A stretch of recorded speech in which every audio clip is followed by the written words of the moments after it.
So, since I'm the lonely speaker now, I will continue. The first part of my today's presentation will look back in history. We'll see how the market of polyolefins changed in the 5 years term. And then in the second part of the presentation, we'll try to have a look in the future. This is olefin production ranging from 2015 to 2019. And there's been quite a good story in terms of growth, an incremental 20%. I'd like to point out that the key growth drivers were first and foremost upgrading of existing capacity. So I won't give you the particular names that includes Tomsk, Neftekhim, and others. Number two is hitting the design capacity over this period of time by two companies which launched their operations earlier. But only hit 100% of design capacity over that period of time, such as Tobolsk Polymer and Polyon, making polypropylene. And finally, 2019, when we saw the largest incremental production of polyolefins in the nation, that was marked by the long-awaited launch of Zapsib the largest and most modern Russian facility of 2 million tons, 1.2 of polyethylene, 500,000 of polypropylene. And I would like to briefly give you the story on this business project. I guess all the industry would know about that. In May of 2019, CBOR officially announced the completion of construction works at the site, and therefore the launch of the pre-commissioning and commissioning operations at the site. As soon as August, they were through with the commissioning of the steam cracking component, which is the most challenging. In September, they were making the first batches of polypropylene of their own. Why I underline of their own? First of all, they tested polymerization blocks, and they were using the propylene available from Tobolsk Polymer. And finally, in October, the company officially announced making first batches of polyethylene from their own ethylene. And the last point here, over 2019, as the company officially refers to that as the trial production. According to our estimates, trial production saw 115,000 tons polyethylene made and 210,000 tons of polypropylene. Consumption of polyolefins in Russia. That's interesting to point out. If you remember, production went up 20%, 21% was the incremental demand. Actually, we can point out that those two parameters are linked, and at all the conferences I mentioned that commissioning of a new up-to-date Russian production facility and expansion of the range of grades is always good for growing demand to the products, irrespective of perhaps the market landscape, FX rates, and so on. Looking back to 16 to 18, when we were stagnating, actually there were no changes in consumption because of negative aftermaths of the crisis in the Russian economy. And 2019 once again underlined that the commissioning of the new up-to-date facility and new grades being available in Russia. And there you go, the results, the general growth in consumption of polyolefins in Russia. That's an interesting diagram with the consumption of POs in Russia. Looking at the pie chart itself, we wouldn't fail to notice that about 55% of all the POs consumed are in the segment of packaging and films. Why it is important? Because that explains the fact that this year, when we were locked down, this segment was feeling quite well versus polymers, which are largely used in construction. So the segment of polymer films and polymer packaging were not as much affected by the lockdown. So this industry displayed more stamina rather than construction polymers such as polycarbonate. Please note specifically regarding this slide the following. Russia now makes all the key types of POs: polyethylene of high density, of low density, linear polyethylene, homopolymers of polypropylene, and others. The largest store in terms of developments segmentally is the linear polyethylene, LP, which is fast to develop in terms of consumption, and it is ousting its competitors from the film segment, such as polyethylene of low density, and it features the highest import dependency. If we have in mind that only one producer makes LP in Russia on an industrial scale, that is Nizhnekamsk Neftekhim, and a large share of it is imported from abroad. And the launch of Zapsibneftekhim, and it's hitting its full line of products capacity to be expected this year, would change the situation drastically. And for the most part, the majority of LPE used in Russia will be homemade. In the PP segment, primarily, we are focusing on homopolymers to the tune of more than 75%, and 25% are copolymers. This structure is also explained by the fact that Russian producers traditionally were focusing on making HPPs, and we are importing most of the CPPs, and according to estimates, the launch of Zapsibneftekhim would slightly change this ratio, and the share of copolymers available in Russia will go up. That's the most interesting part of the presentation: exports and imports. Figures we're doing quite fine. 32% of growth over 5 years. We're looking at just looking at the bar chart. Please note that over the 4 years, from 2015 to 2018, on average, we had about 700,000 tons exported from Russia, and it was not before 2019 that we saw such a good growth, and I guess you know why.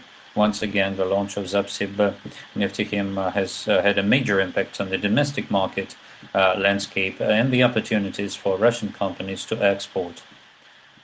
Regarding the outcomes of 2019, the total exports polyethylene went up 55,000 tons and polypropylene by 140,000 tons, so 200,000 tons per year of incremental exports. It is quite impressive for quite modest Russian export volumes in this area. And also have in mind that apart from launch of the new up-to-date facility, another driver of growth of export deliveries was the devaluation of the Russian ruble in 2014 and 2015. Without a doubt, it made Russian export volumes more attractive to customers. The structure of export deliveries by nation. Primarily, Russia sells its products.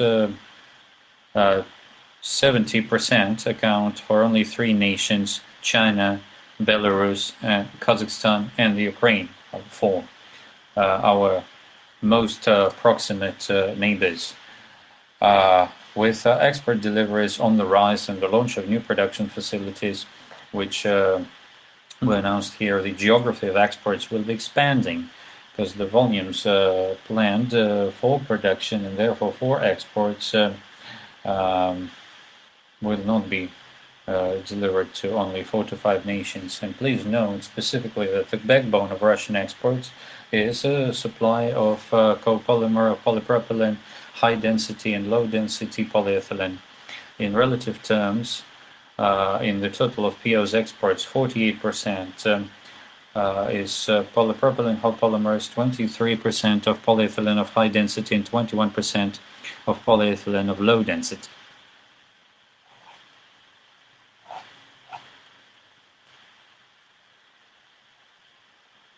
Yet a more interesting story, imports volumes. If you remember the previous set of figures in terms of exports, the growth was 32% in relative terms, whereas imports went up 40%. Why so? As I mentioned, there is quite a large dependency of the Russian polyolefin market on deliveries of specialty grades or types of polyethylene and polypropylene, which are not available in the volumes desired domestically. Polyethylene of high density, linear polyethylene, and some grades and kinds of polymers of polypropylene. So in this way, looking at the bar chart, just in 2019, imports went up by 65,000 tons, and the share of imports in consumption and the processing in Russia is 40%. Those are quite impressive figures, and that tells the story that apart from export orientation of new facilities being put to work now or planned for commissioning, there is still a certain slot for import substitution in the domestic market as well. So that looks quite attractive if we are into that. Who are our key suppliers? All the usual suspects on the one hand, and a large number of nations. Why this large segment of others? Because there are very many nations supplying in small volumes. So as you can appreciate, more than about 1/3 of import volumes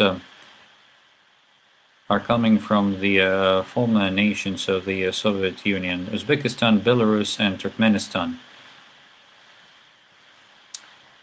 I would like to specifically mention in slightly more details this following fact. There is a very strict ranking as to which nation delivers what. Belarus and Uzbekistan are supplying base grades and compete with the Russian producers, price-wise including. On the other hand, such nations as the States, South Korea, and Germany, Saudi Arabia are, for the most part, suppliers of specialty grades for the Russian market, either non-available in Russia or available in very small quantities. And the bright future, finally, it is more pleasant to tell this story rather than the story of today, even though today might also be good. That's the scoop going forward, based on the data I borrowed from the plan of developments of oil and gas chemistry developed by my colleagues. Now my colleagues are being busy updating that and monitoring the outcomes. This is what we had based on the final results of 2019. There are more than ambitious plans in the Russian companies. Two scenarios are there in the development plans. Realistic one has it that by 2030 PO production would be some 12 million tons, close to 12, 11.8. If we are to implement the optimistic scenario, could be as high as 15.2 million tons.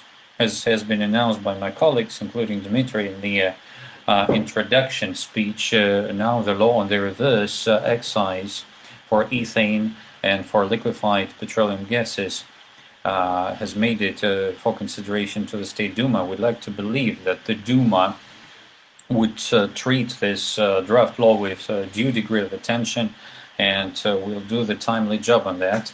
There's been quite a lot of procrastination already, and so the finalization of the law, as Dmitry said, would give a major impetus. We also believe so to the development of polymer production in Russia, because a number of projects in Russia are indeed very ambitious, and they were sitting and waiting the finalization of the law to make their final investment decisions. And we would like to hope that now they will pass on to practical implementation phases.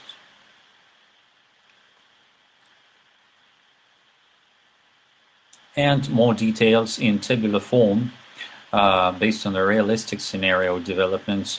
We skipped that for the optimistic scenario, because as we know from experience, whatever the support we have from the states and whatever ambitions are with the corporates, it is very unlikely that there will be the optimistic scenario implemented. So we're reflecting here on some of the projects already on the go, on the run, or are very close to practical implementation phases. Looking at the realistic scenario of developments for the industry, we wouldn't fail to notice that production will be 11.8 million tons by 2030. The domestic market, of course, will still be struggling with the crisis developments, including the pandemic. It will slow down the developments. According to our estimates, it would mean 4 to 4.5 million tons of POs, polyolefins. So the export potential will go up right away to by 7.3 million tons. That's the story I initially mentioned, that if we just export to the four nations, as is the case now, it wouldn't work. I guess we should be paying more attention and develop sales onto other fast-growing regions of the world, first and foremost Turkey, which already receives our products, India, and other nations, say, of the Asian Pacific. As to projects that are part of this scenario, those are in the column in the right. Nizhnekamsk Neftekhim. I was in touch with the colleagues there just this week. They are actively building large scale and large size units for separation and other key units already on the site. We're running out of time. No room for questions. There will be. Next project, Rushim Alliance, also close to construction. Caspian Innovations company, there is a bit of an uncertainty. Amur gas processing plant of Sibor, another very ambitious one. I'm sure that they will be switching to active phase of implementation this year. Nova Urengoy gas chemical plant, it's been around for more than 20 years, but sooner or later it will be done. And Kazanok Synthis, it's already running, so we expect a bit of a debottlenecking there and expansion. Just briefly, the conclusions, because we're out of time. So those are the key bullet points reflecting on the key takeaways from the presentation, such as polyolefin production in Russia in 5 years, which went up by 20% to 3.5 million tons. Domestic Russian market saw the increase over the same period of time by 21% in consumption. So basically we can say that supply and domestic consumption are quite on par and closely linked. Russia exports polyolefins and at the same time is a large importer. And in 2019, imports prevailed over exports. That's quite a niche for import substitution. PO from Russia in 2019 accounted for 900,000 tons, 26% going to China, our key trade partner. Russia expects the commissioning of a large number of facilities of the world scale, focusing on the deep processes of involving hydrocarbons. So we expect that we will be about 12 million tons of production level by 2030. And of course that would make Russia to diversify its exports and would incentivize finding new trade partners elsewhere. That's it from me. Thank you so much. Sorry for taking too much of our time. I'm ready to answer questions. My contact data is below. If it wouldn't be possible to talk in person, I'm also available by phone or by email. Thank you.